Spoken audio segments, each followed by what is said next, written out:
and then restore also. Father God, Almighty. Join Mama Eda Adoyo on Watch and Pray every Monday from 7:30 p.m. live on Hope TV, where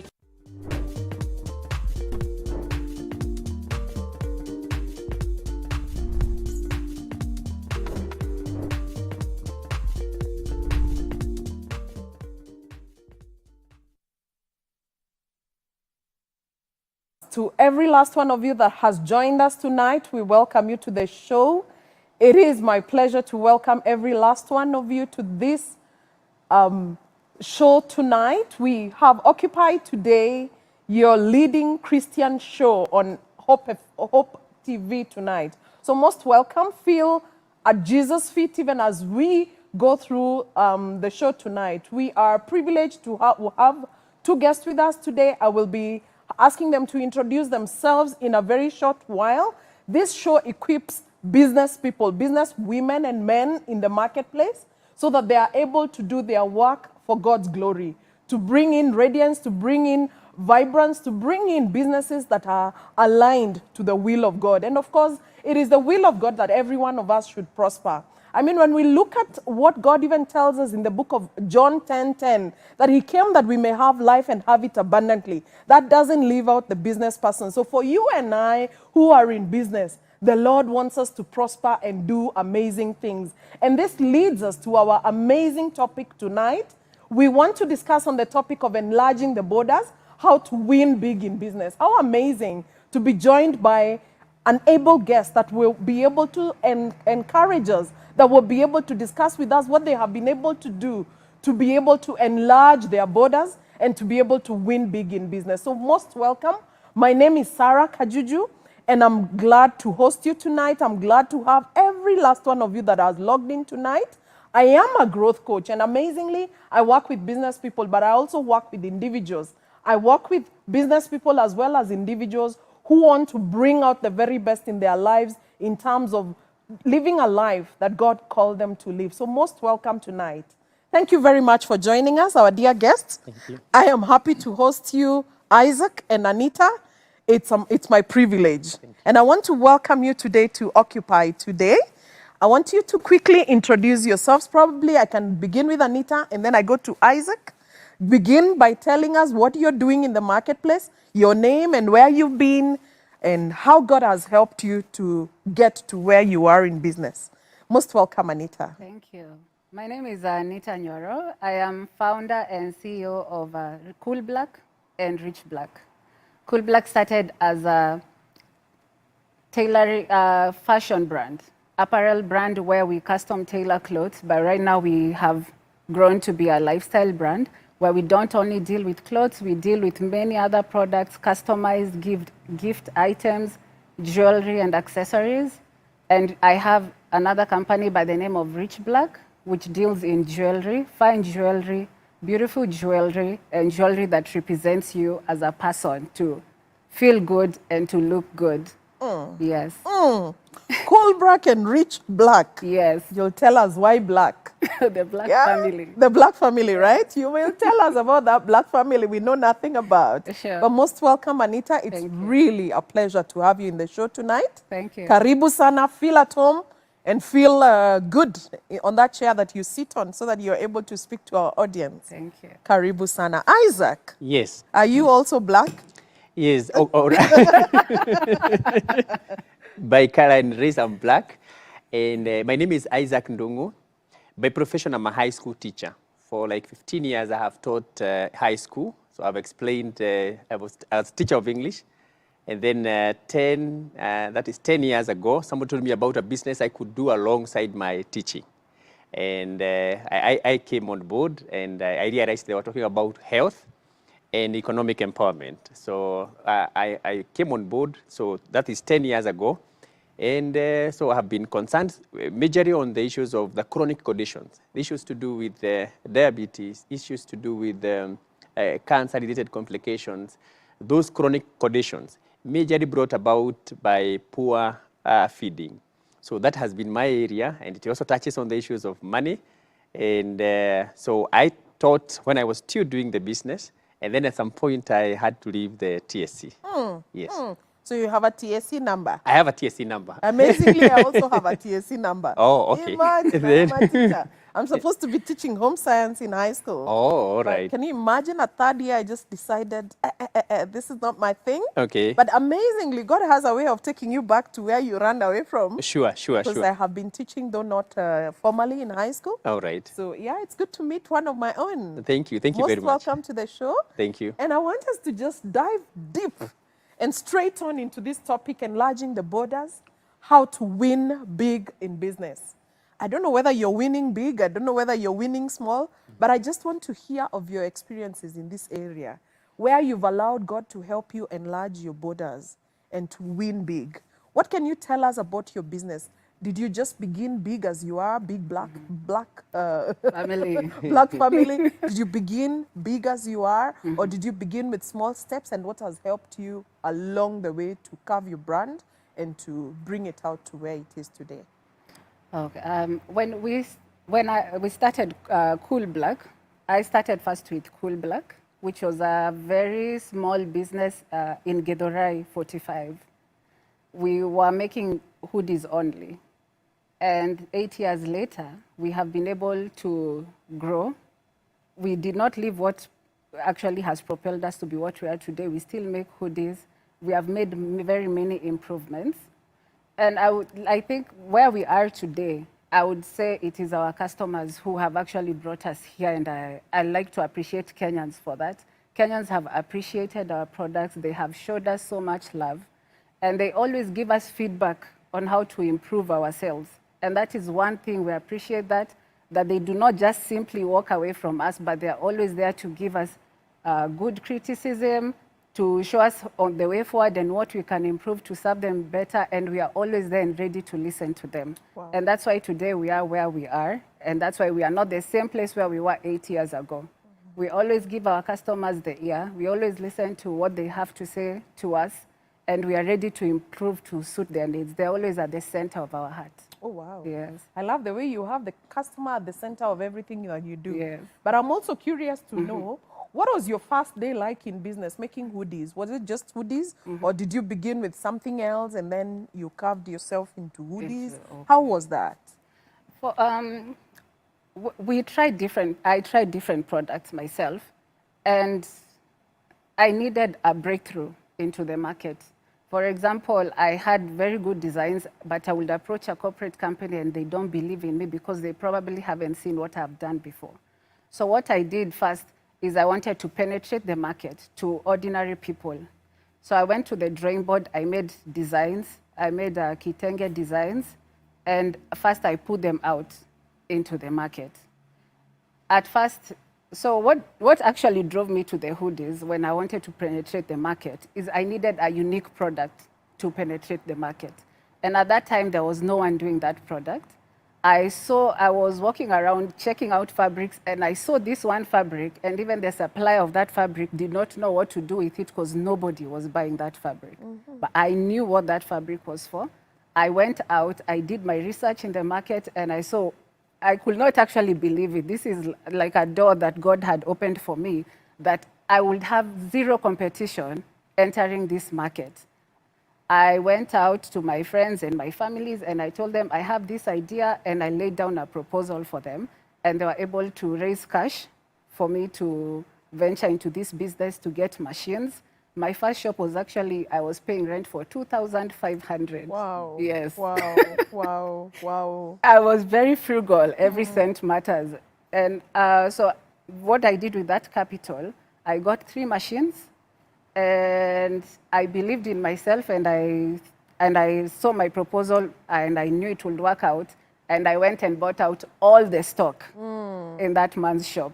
Wow. Yes. Wow. And I got another store right next to my shop for 2,500, where I put in all the fabric. Enlarging, right? Yes. Yes, yes. Taking risks and believing in yourself. I hear you. Yeah, it can pay out. I can imagine, Yes. Anita. And I hear you say that the people who believed in you and supported your idea were your family and friends. You didn't mention fools. They say it's the triple F, the family, friends, and fools. I don't know where you left out the fools. But probably the fools might be the people who first bought from you without knowing what this would do for them. and yet still they came back to buy from you again and again Yes. because they saw it's a worthwhile product, isn't it?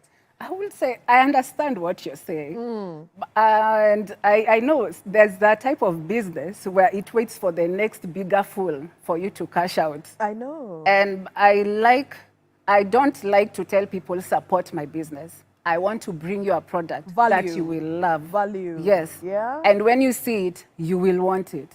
I don't want to tell you support my business. Yeah. I want you to look something and want it. And see the value in Yes. it. Isn't that a strong value proposition for your business? It is. Because I can imagine, like, we're getting into July now, it's a cold season. How many would actually need that as a product, isn't it? Yes, yes. Oh, yes. wow, lovely. Thank you. Really nice. We'll be hearing more about you, Anita. I'm still curious to ask many questions. The Black family. We have Jamaliza here. We're coming back to that. Isaac. Yes.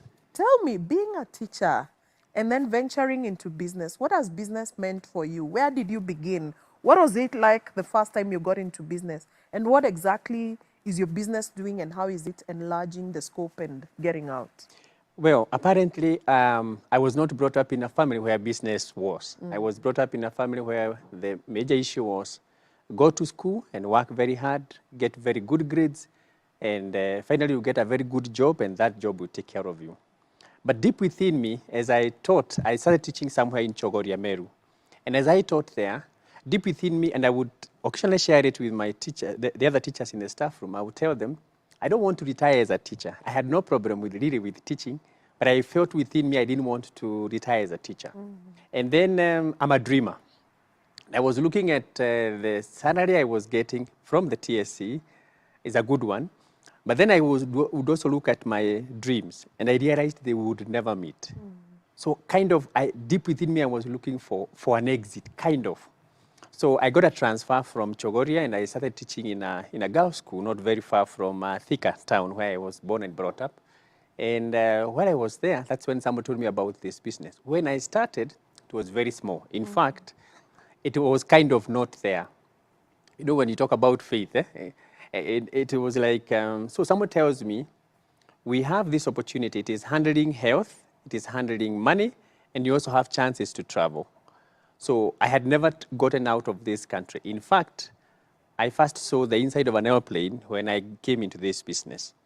So, so I come on board, and then the person who invited me on, a university lecturer, tells me, we are going to train you. We will show you exactly what to do. And the beauty of it, you still remain with your salary as a TSC teacher, and then we will be teaching you, part-time. So I started. And when I did, I remember the first amount I got was 1,000 Kenya shillings.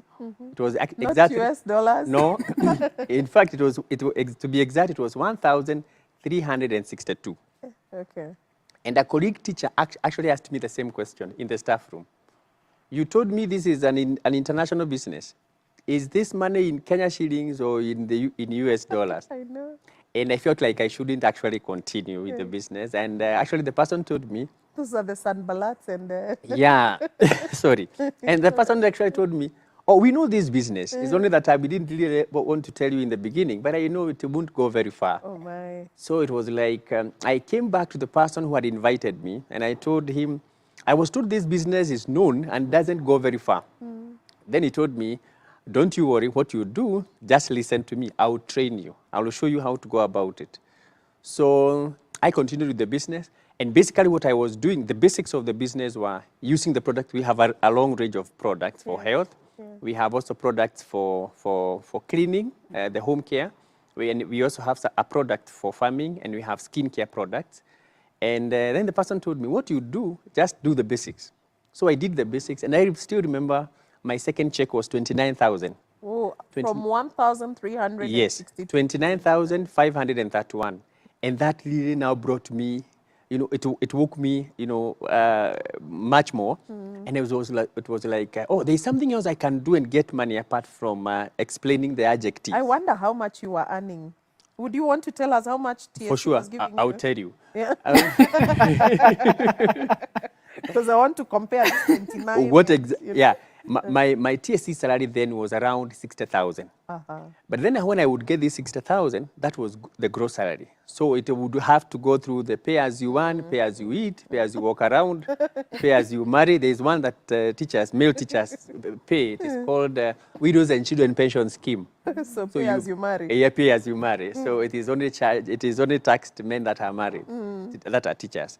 And so actually the second check was actually higher than my TSC net. Oh. So I was really excited. I went showing my teachers, our teachers, the teachers in the staff room, and some of them actually joined me. And then I still remember my third check was 60,000. So now that one now was my kind of gross, whatever I was getting from the TSC. And it was very exciting to see that I could earn. For me, especially because of my background, the way I was brought up, the idea of go to school and get very good grades to get a good job. I had never seen a business bring in money for me. So it was my first venture, so to say. Yes. And then now the business started opening up. I would invite friends to come and listen. So I would tell them this is what I'm doing. And then some of them would join me. Apparently, the 3Fs probably never really applied for me because family members were quite skeptical. They were like, what is this business you are doing? And I thought you are a teacher. You are supposed to teach English. What are you telling us about health? And but I continued. I got a number of friends join me, although, and some of them were also actually total strangers. I also started getting strangers. I remember a friend of mine, was not really a friend per se, because I was just a parent in school, and she joined. She came over and said, "I want to do this business that Mwalimu is telling me about," because I had invited her through an SMS. Apparently, I'm with that family even to date. 9 years later, Wow. we are still doing the same business. And that is it. So the other category for me, when I came, though they told me about health and they told me about health, money, and travel, my major issue was actually money. To be honest, yeah, I never came in because of issues of health. The real thing that was really sick was my pocket, and it really needed a lot of help. Yes. So, and then the other part that opened up was the element of the travel. I started getting chances to get out of the country. So, and that was really exciting for me. Yeah. I was amongst the first members of my family to get out of the country, to get in an airplane and get out of the country. I hear you. And to me, coming from a classroom, and then you are calling me sir in an airplane to get into a plane, Yes. it was really exciting. And I have had chances to travel, to get out of this country. And it is really exciting. Wow, exciting, very exciting, Isaac. Yes. To hear that you went out looking for the money, but not only did you get the money, yeah, you also got opportunities to travel. Yes. And your health, I'm sure, is in good check, right? Yes, yes. Oh, wow, lovely. Thank you. Thank you. And thank you to know that you're enlarging your borders in all these areas. Sure. And you're growing and you're getting out, but you had to begin somewhere. What I hear common between the two of you is that you had to begin somewhere. The journey just didn't begin from nowhere. Right. You had to begin somewhere and make a decision to move towards a certain direction. Oh, wow, great. Thank so you. tell me, there are times when you put in the seed, but it never bears fruit. It never really enlarges. It never really sees the light of day, you know? And your businesses, I'm sure there are moments when you have had, you're planning to do this or you're putting in this, but it doesn't bear fruit. Are there moments such as that? Yes, yes. Where you're trying really hard to enlarge, to grow, to move out, but it's not happening. Then what? Anita, then what? Then what? Well, I think that is actually something we've experienced a lot, even with as a business that is growing. Whenever you try something new, you are of course going to fall down on the way. So what we do is we plan accordingly. And one of the things that we have, that is a challenge in business, and challenges are an opportunity for growth. So what we do now is that we collect data so much. We have come to value data so much because of these moments where you want to expand, and you can't just throw a dart in the darkness and hope it lands. So we look we collect data. We collect data from our customers. We collect data from our processes and operations. After the failures, what we realized is that if we want to expand to a new product, for example, we sell watches, we sell necklaces, we sell sweatpants and hoodies. That's just an example. And I think that this quarter of the year, we need to expand. What do? You go back to your data and you look at what do my customers appreciate most, right? You might decide that you want to expand a certain direction where it's, let's say the watches and jewelry falls under accessories, and the clothes has its own sections, and there are gift sections. You don't know where you're going to expand to, and when you don't have data, it's just like throwing a dart in the dark. If we look at our data and we see we have continuously sold more accessories, it makes sense that the next risk we take, the next expansion plan we take, has to be geared towards accessories. If customers are loving our gifts more, then we look at the data and it tells us customers love gifts. So the next thing we are going to look for is another gift product or another accessory, but not just shooting. We have had moments of failure and they cost us a lot of money and it's demotivating. And that's one of the ways I can encourage other businesses. Always collect your data before you make a move. Look at your data, let it guide you. Wow. Yes. Wow. Wow. Now, when you speak, I'm actually thinking about a small business like when you began. Yes. I know it's very important to have this data. We are in a data-driven economy where if you want to serve your customers right, you must have the data. If you want to give the right product, you must have your data. If you want to know where to market right, you must have your data. Help me understand. For this one who has just started out, and they need not to shoot in the darkness like you're saying, they need not to make the same mistakes we've done over and over again. Where do they begin? Where do they and begin? especially on this thing of data. Okay. Yeah. If you, as a small business, and you want to start and you need your data, as Anita, as I was starting, first I looked at my field that I want to enter into. First, the first data you need to collect is how competitive. What is it? Great competition. What is the size of your competitors? If you're competing with people with a huge marketing budget, then obviously you are likely not to succeed as much as you'd have liked. At that point, maybe you look for a niche that this big company is not providing. So the first thing I will say is look at your competitors. The second thing is take a little bit of the money and try something. Present it to a few people who can give you an honest opinion, and then you collect data on your product, if it is likely to be successful. Those two things, and if someone, even with your sample, if people can tell you this is good and one is willing to buy it, then you must wonder if you are receiving just empty praises, or is it true that you have a product that will sell? Yes. So when you're receiving praise, but it is not translating to a sale, then there's a problem. Yes, somewhere. there's a problem. So where do you validate? Who do you validate with? Is it the same family, friends, and fools? Or where do you take this product? You know, and I think as we think about that, I'm sure you have quite some input that we can put into this. And I know, Isaac, you have a lot that you can tell us on how you began and where you took your products when you first began. I don't know, Anita, just a little bit of that, even as we look into taking a break in the next couple of minutes. Okay. Where do you take this product initially? Well, thank God right now we have social media.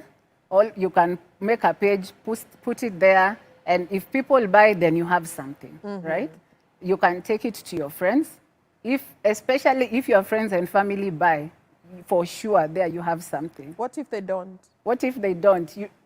You have to go back to the drawing board. There might be feedback that you can act on, right? Yes, yes. Maybe they don't like the shape.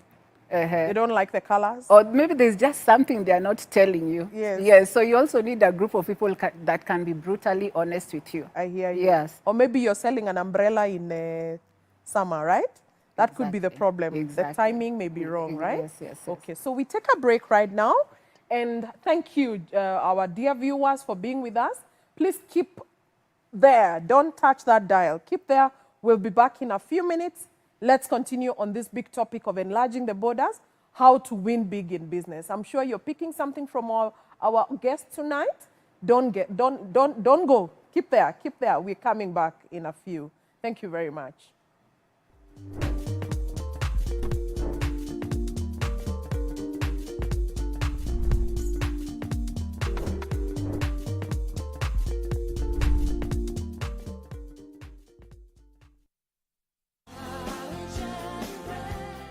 First Thessalonians chapter number 5, verse 17. Pray without ceasing, for this is the will of God in Christ Jesus concerning you. On Watch and Pray, we pray for you and with you regarding your prayer requests, our nation, and the whole world. There's this one who is saying there's a marriage separation in marriage, but let's pray for the babies and then restore also. Father God Almighty. Join Mama Eda Adoyo on Watch and Pray every Monday from 7:30 p.m. live on Hope TV, where you look and live. Every Wednesday at 7:30 p.m. Spotlight. Do you feel that they are in a place where they can effect a Barack Obama moment? When you hear the word of God and you hear Jesus is speaking, Real talk on real issues. You know, the Bible says faith without works is dead. The truth of the gospel that will survive the time is not a health and wealth gospel. When there is time to harmonize and bring one composite amendment. With idealistic, thought-provoking guests. So people come to be serviced, to be encouraged, to be empowered. When the storm is over, you desire the closeness you have with God. Hosted by Reverend Edward Furi.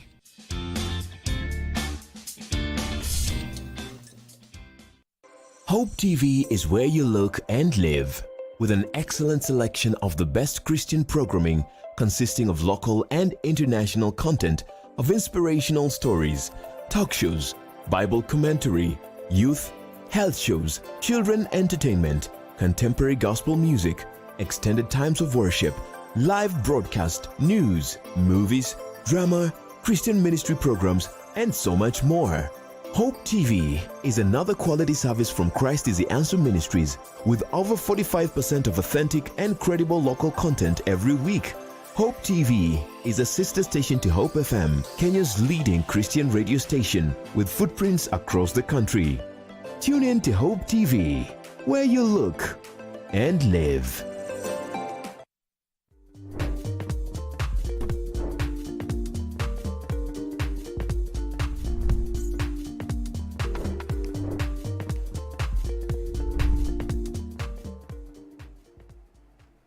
Thank you. Thank you very much, our dear viewers, for keeping it right here.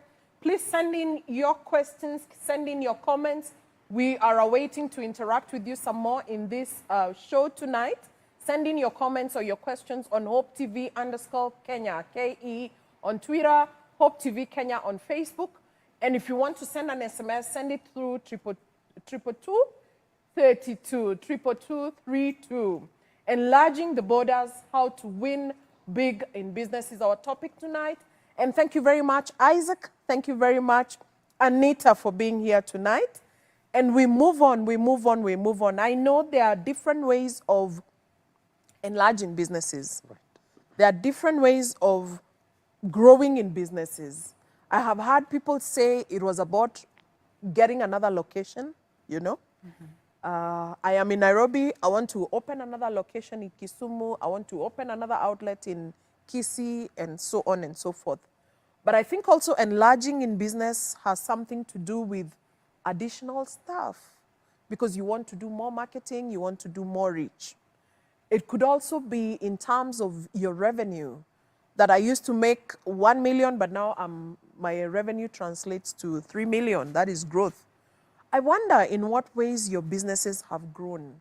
And probably you can give us live examples of what you have been able to do to ensure that you have steady growth, you have steady expansion over the years. Isaac? Thank you. So I would want to say that in the nature of my business, what has really helped me to enlarge, because as we talk, I've been able to get outside actually now Kenya.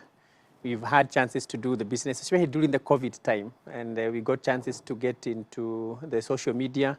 And you're able to get teams, what we call teams, actually in the US, and in the UK, and we have friends also now in some other parts of Africa. But the idea is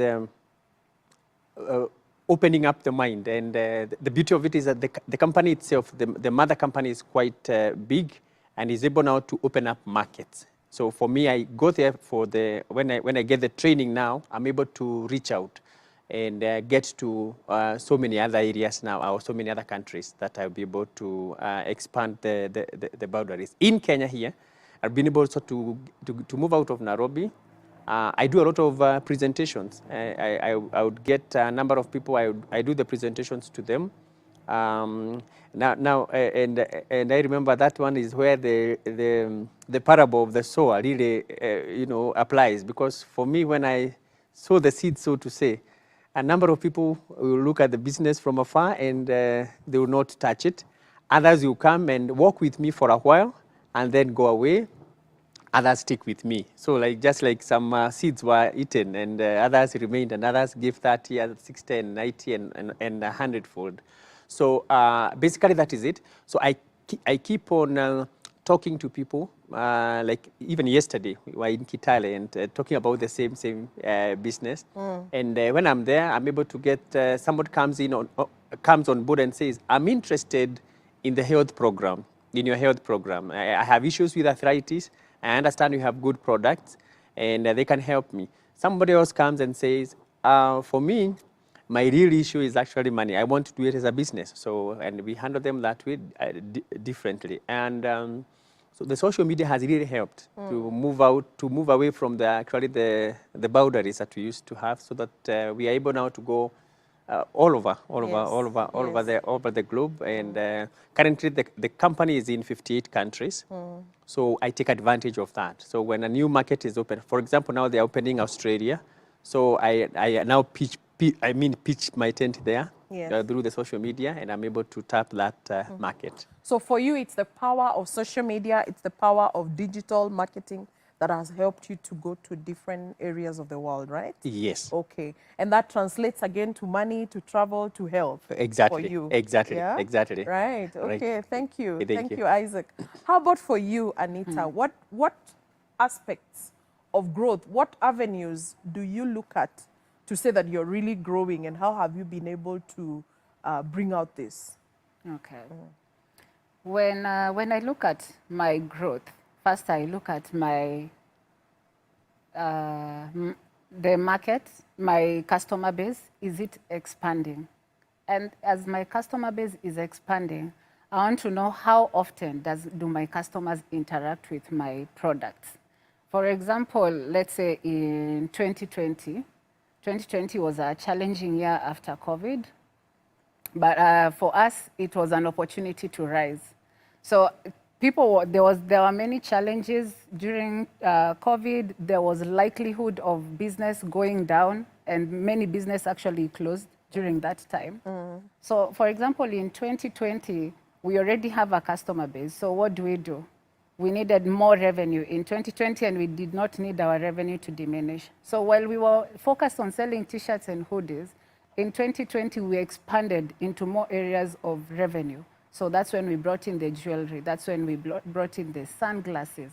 That's when we brought in the gift items, the water bottles, the customized mugs, and many, many other things. So that maybe we have 100 customers, but we are giving them an opportunity to buy as many products as they can from us. Yes. The other thing was to look at other towns outside of Nairobi. And we look at those towns and we look at, okay, which towns, what sells best in which town. So we also did targeted marketing. Targeted marketing, we don't just go advertising all our products. If an item maybe in Mombasa, you find that a key holder, a customized key holder, people in Mombasa, they like writing, the couples like appreciating each other with love messages, then we focus our target on marketing a certain product in a certain area.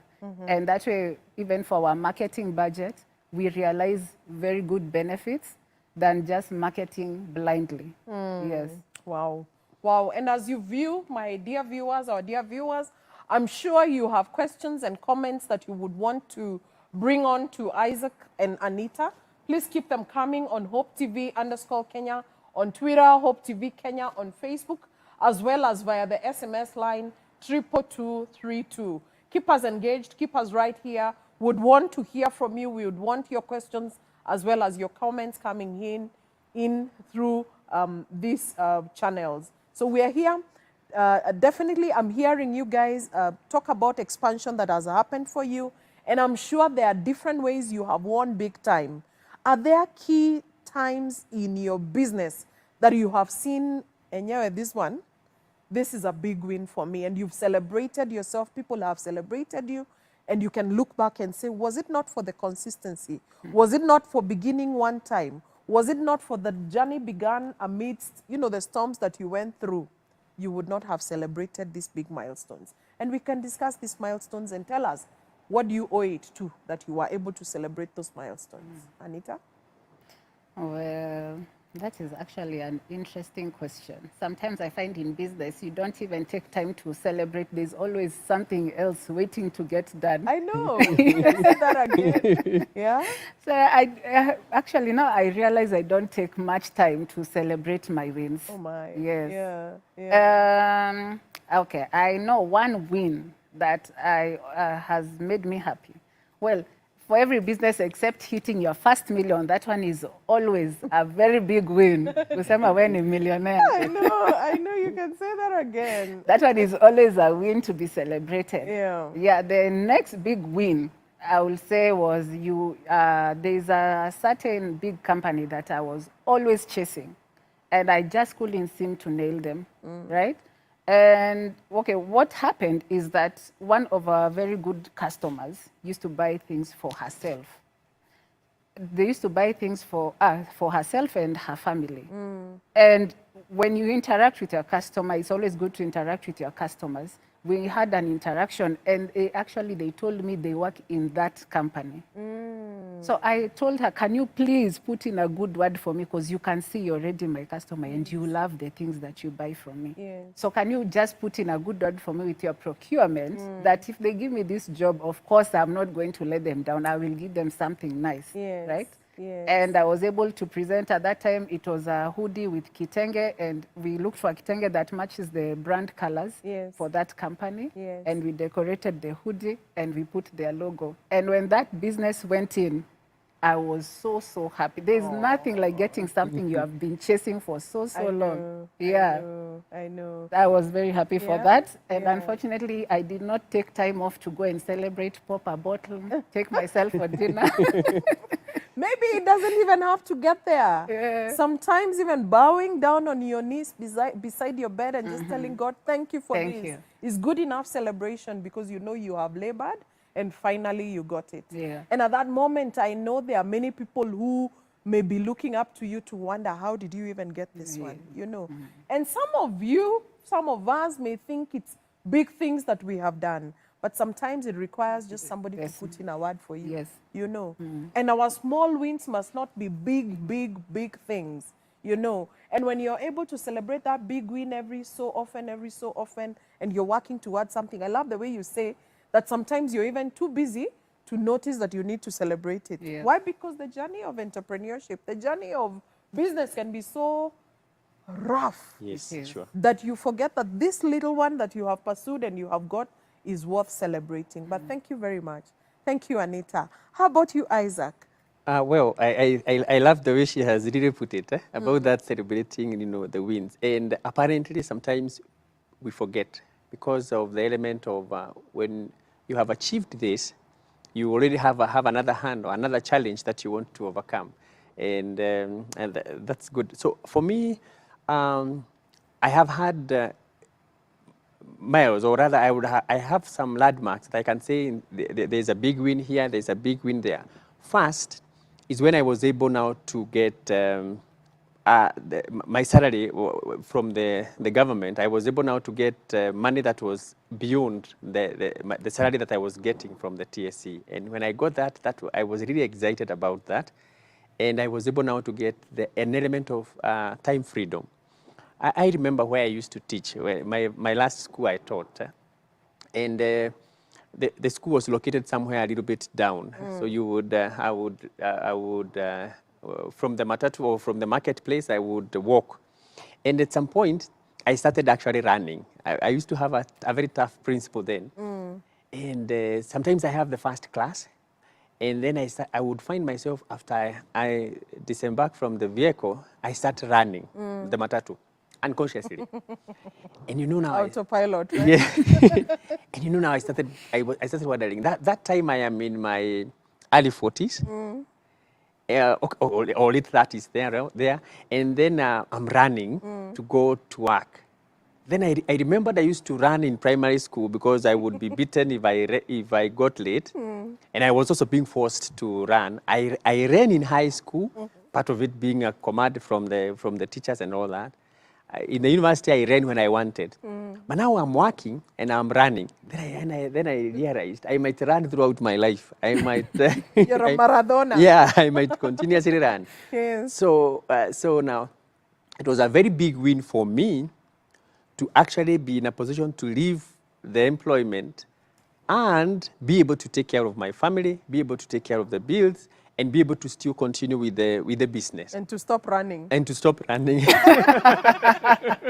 So that now if I run, it's when I want, when I'm jogging and all that. Yeah. So for me, time freedom is one of the biggest win I have had in this business. And then it also gave me a chance for the training other people as they come along the business, and I tell them, this is how we do the business. This is how we do the business. This is how we do the business. Now, the people that I train are able to do the business, and they're able to get their payments and their benefits, but then the company pays me a commission. They pay me part of their business. So at some point, I relax on some of the people, and the company continuously pay me. Wow. So for me now, that gives me more time so that I'm able to drop my child to school. If there is something happening for the family, I'm able to attend to it without fearing a call that my principal wants this and I have not submitted the schemes of work or the lesson plan. And by the end of the month, I also get the payment. I hear you. Yeah, and you have passive income. Yeah, that is wow, it. That amazing. is it. Yeah, and as I continue training some people I train, they become very independent. I actually no longer need them. I hear you. Some of the friends that we trained, or we've been training in the US, for example, they are originally from Kenya. And they no longer now require really our support. Yeah. They are able to do their business, but the company, by the end of the month, they still pay me. Yes. So now that gives me a lot of motivation also, that I may continuously now to continue training somebody to be in a position to do the same business. Amazing. So that's a win. Time. It is a win. Yeah. Time is a win for every entrepreneur who has that flexibility to be able to do this, attend a meeting here, be able to attend your son's school, and those are wins that must be celebrated. Sure. Not to mention that you're saying passive income for you has been a key thing. Sure. And the stopping of running as well, Yeah. Yeah. And when you realize that there are, those small little things that we don't celebrate, it's a win. Sure. And it is something that causes you to realize that you're growing and you're enlarging. Right. And you're getting better in business even as you move on. Yeah, and probably something I may add to the same is the company has made it in a certain way that we are able to have kind of a break. So like as we talk early in the month of May, that's from around 4th, they have paid for me to go to Italy. I'll be in Istanbul, sorry. Turkey, that is. Yes, Istanbul. Istanbul. So it's a good break for me, so that I'm a little bit away from the work. And then it gives me also a good platform to tell some of my friends that, because I remember I would sometimes travel and come back to the staff room and somebody ask, does your business really work? And that time I'm coming from, I'll just travel. Yes. So it gives me a platform to also reach out to my friends and tell them, for sure it's a good business. Yes. They give me a chance. I've been to Mauritius, I've been to South Africa several times, I've been to this and I've been to this. And you can be sure I haven't been using my pocket. Somebody has also actually been paying for me. Yes. So you can be sure the business really works. It is. So that one has also given me, is a win. It is that, a that, win. that I'm able to go for a brief holiday together. Actually, they pay for me and my wife. Yes. And it's a big win for me. Yes, Yeah. indeed, you're enlarging the borders, aren't Sure, you? sure. Lovely. Thank you, Gilbert Osogo, for engaging us tonight. You're asking, sometimes you have the right data, but the capital is insufficient. Should you put the business idea on a break as you work towards getting the capital, or find another business equivalent to the capital you have vis-a-vis the data you have? And probably this is for you, Anita. Gilbert is asking, sometimes you have the right data, but the capital is insufficient. Should you put the business idea on a break as you work towards getting the capital, or find another business equivalent to the capital you have vis-a-vis the data you have? Okay. So which is which? Okay, this is what I would say about that. A wise man. My father is a very wise man.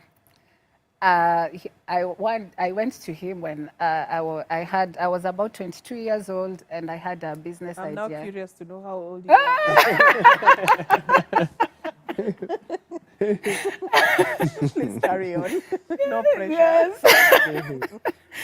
I asked him, I was still young, still fresh. I've not tried anything in business. I want to take a risk, and asked him, please lend me 100,000 to do that. And what do you even need 100,000 for? And I was persistent, and he told me that there are people like Jenga Karume who they were selling charcoal, and now they are very big, very rich. And he told me one thing: there are people who have done much more with much less. And that's the one thing I always live by. I need to do much more with much less. Yeah. So if you have your data and you know this thing will work, start small. You don't always have, and I find that with very, very many entrepreneurs, you want to, let's say my business now is 8 years old. You want to sit where I'm sitting, you want the business that is my size. You don't know. 8 years ago, I was in a room in Gedorai for 2,500. Yes. Did I not have an idea and I had data to show it will work? I hear you.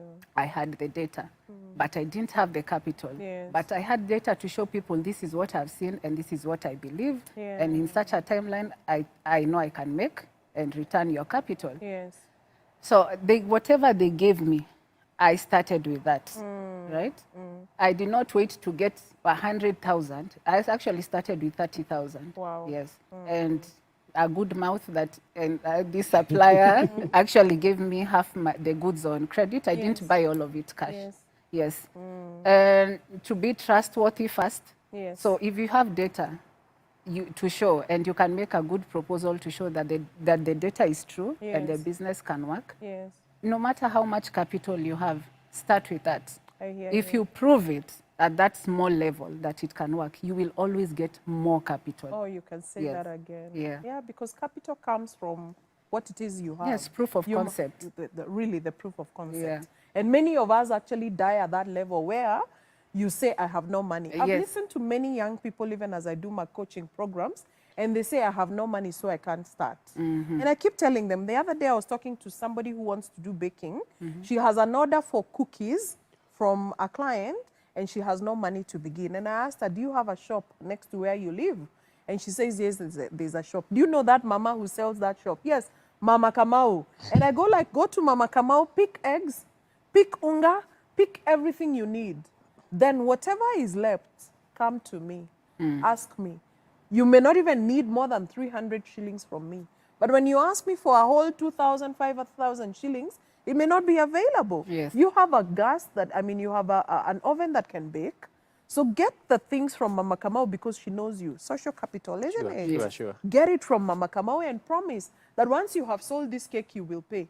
And make sure that you do it. And then remain the little that you're left with to be able to serve the next client. So indeed, I think we lack it, and we think that we can't expand, we can't grow just because we don't have capital.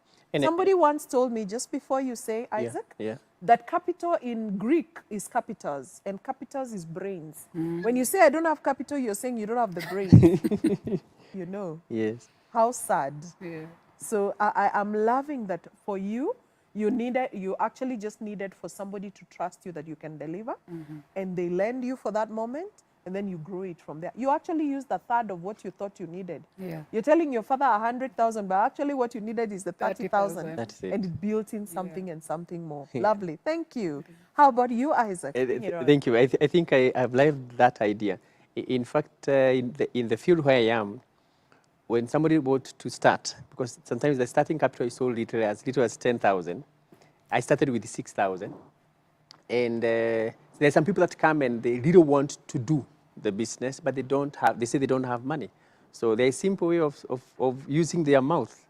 They would talk to someone, probably this person has an issue with health, and they would be saying, oh, I'm willing to get the program for arthritis, for example. And this arthritis program will give them, let's say, it costs, let's say it's going to cost 8,000, but 2,000 is actually the profit. So I'll tell the person, you are really interested. Go talk to that person, let the person give you the 8,000. When they have given you the 8,000, keep the 2. So I'll buy for you the products for the 6,000, and you deliver the products to the person who needs them, but you have been left with 2,000. So within no time, you are able to start the business. I think nobody should really be stopped per se by the issue of the capital. I know. Because it really puts so many people off. But when you have the idea, and there is definitely going to be a way, and I have loved the way she has put it, starting small. Yeah, you do not have to really start up there. You can just start small, the way you are able to do, and then later on you'll be able to grow. Lovely, lovely, lovely. Hasn't it been amazing talking to you guys? Thank you. Imagine time has run out. Okay. Can you imagine we're ending in a few? Thank you, Mercy Wanja. You say you have been watching. I celebrate you. Please keep us right here next week. We will be back. But before we do, Anita, your parting shot in 3 seconds. Wow.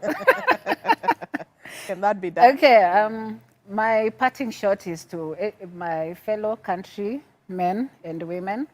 Even as you're getting into entrepreneurship, you must remember there are some things you cannot control. For example, let us say right now, as a manufacturer, electricity is going high. I cannot control that. Only the government can do that. And everyone in their various fields, there are things you cannot control. Only the government can do that.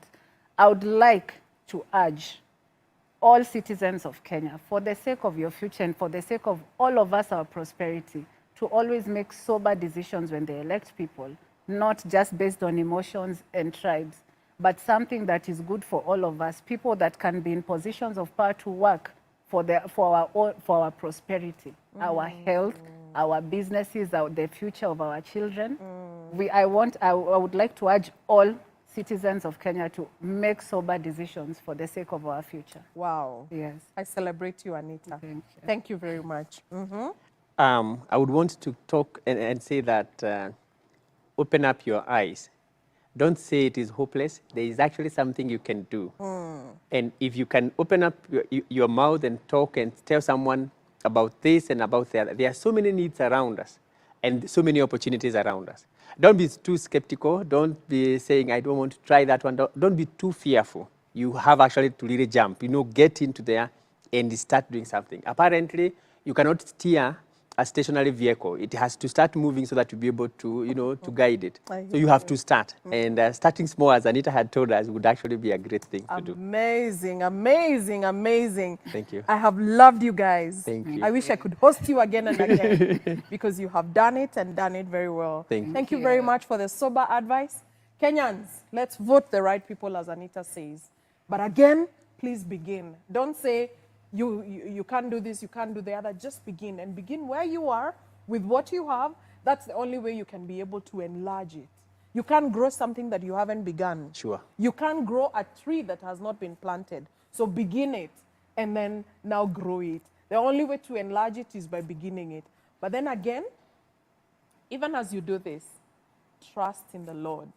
Don't do it with your own accord, with your own might, with your own power. Trust in the Lord. Leave it to the hands of Jehovah. Pray for wisdom. Pray for clarity. Pray for knowledge. Pray for understanding. But then again, also reflect on your deep, deep self. Because inside of each of us lies a great seed. You're a fruit to the world. If you don't give it to the world, you can't eat it all up. A mango tree does not consume of its own mangoes. It has to be eaten by the rest of us. And once we have eaten it is when we put manure onto it, we water it, we give it, you know, the pruning that it needs so that you can bear good fruit for the next season. So begin somewhere and give it to somebody who needs it. When Anita says that she gave the hoodies to somebody, she didn't consume of them. I'm sure you looked at them and said, these are beautiful, but you had to give them to a customer somewhere to consume of them. And that is how they paid you. And you have grown from starting. So begin it. Don't sit and say, I will do it tomorrow. There is never the complete right time. Just begin it, keep it moving, keep it growing, and that's the only way you can enlarge. Thank you very much for being there. Let's meet next week, same time, same place. We're looking forward to a splendid session with you next week on the same show, Occupy Today. Kwaheri for now. Thank you very much.